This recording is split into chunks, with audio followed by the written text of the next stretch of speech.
Il n'y a ni soustraction ni division dans notre mental. Il n'y a que l'addition et la multiplication. Je vais juste supprimer les pensées négatives et avoir des pensées positives. Bonne chance, ça ne va pas marcher. C'est juste que vous devez prêter un peu attention à son fonctionnement. Vous verrez qu'il y a une distinction entre ce qui est vous et ce que vous avez accumulé.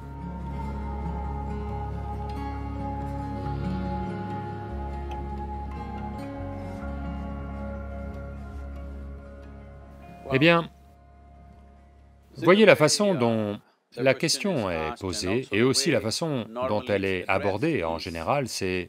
Les gens pensent qu'il y a des pensées négatives et des pensées positives. Ils veulent supprimer les pensées négatives et n'avoir que des pensées positives. Ces gens-là, je leur demanderais de simplement faire une expérience pendant 10 à 15 secondes. Qu'ils retirent de force une pensée de leur mental, par exemple, pendant les 10 prochaines secondes, ne pensez juste pas à un singe. Essayez de ne pas penser à un singe pendant les 10 prochaines secondes. Vous verrez que vous serez envahi de singes.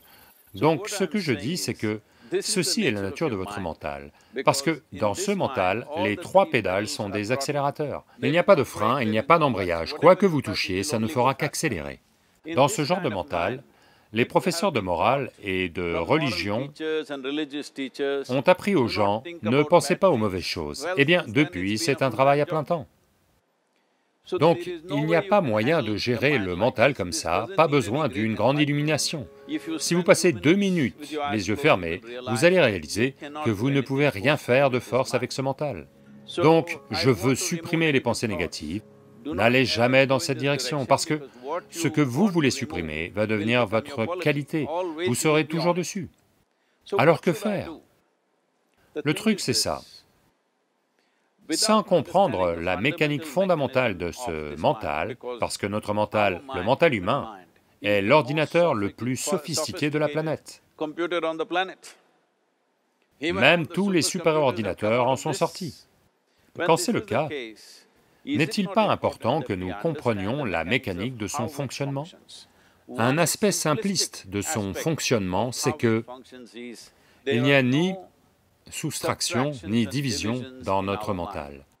Il n'y a que l'addition et la multiplication. Si vous essayez de faire quelque chose avec lui, il va dire une de plus. Si vous essayez fortement, ça va se multiplier encore bien plus. Dans ce mental, n'essayez pas d'identifier ce qui est positif, ce qui est négatif, pour ensuite le supprimer. Tout d'abord, on doit comprendre que ce mental qui est le vôtre, ce corps qui est le vôtre, sont censés vous servir vous. La vie que vous êtes est importante. Le corps et le mental sont des véhicules qui doivent nous servir nous. Si vous êtes assis dans un véhicule, il doit aller là où vous voulez aller. S'il va vers sa propre destination, quel est l'intérêt d'un tel véhicule? Ce n'est qu'une nuisance. En ce moment, la plupart des êtres humains, malheureusement, vivent cette possibilité fantastique qu'est le mental humain comme une nuisance, comme une chose problématique. Eh bien, c'est la plus belle chose que vous ayez.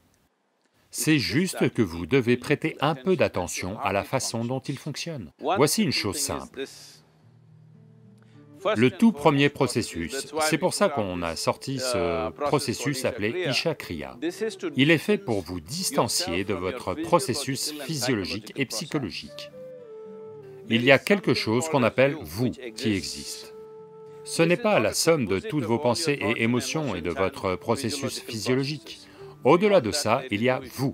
Si vous fermez les yeux, même si vous ne pouvez rien voir, vous êtes toujours là. C'est par la fenêtre de vos yeux que vous regardez au dehors, mais si vous fermez les yeux, ça ne veut pas dire que vous n'existez pas, vous existez toujours. Donc au-delà de vos pensées, vous existez encore, au-delà de vos émotions, vous existez encore. Donc ce vous, la vie que vous êtes, cela doit entrer dans votre expérience. Pourquoi est-ce que vous ne permettez pas à cela d'entrer dans votre expérience alors que c'est l'aspect le plus important de qui vous êtes? Qui vous êtes en ce moment, l'aspect le plus important, c'est que vous et moi sommes en vie, là maintenant, c'est tout. Ce que je pense, ce que vous pensez n'est pas l'important. Nous sommes en vie en ce moment, c'est ça l'important. Donc, il est important que vous vous concentriez sur ce sentiment fondamental de vie en vous. Et alors vous verrez qu'il y a une distance naturelle entre vous et votre processus de pensée. Une fois qu'il y a une distance entre votre processus psychologique et votre processus physiologique, c'est la fin de la souffrance, parce qu'il n'y a que deux sortes de souffrances traversées par les êtres humains, la souffrance physique et la souffrance mentale. Une fois que vous créez un peu d'espace entre vous et votre mental, entre vous et votre corps, c'est la fin de la souffrance. C'est quelque chose que chaque être humain doit éprouver et connaître, autrement, en pensant « je vais juste supprimer les pensées négatives et avoir des pensées positives », bonne chance, ça ne va pas marcher. 100% sûr, ça ne va pas marcher, car personne ne peut les supprimer, ils peuvent les éviter un certain temps. Donc quand des pensées négatives arrivent, vous dites « ram ram, shiva shiva », ce que vous voulez, mais ça c'est juste les éviter, elles n'ont pas disparu. Dès que vous arrêtez ça, elles vont ressurgir avec beaucoup de force, autrement elles vont revenir dans vos rêves. Donc c'est très important.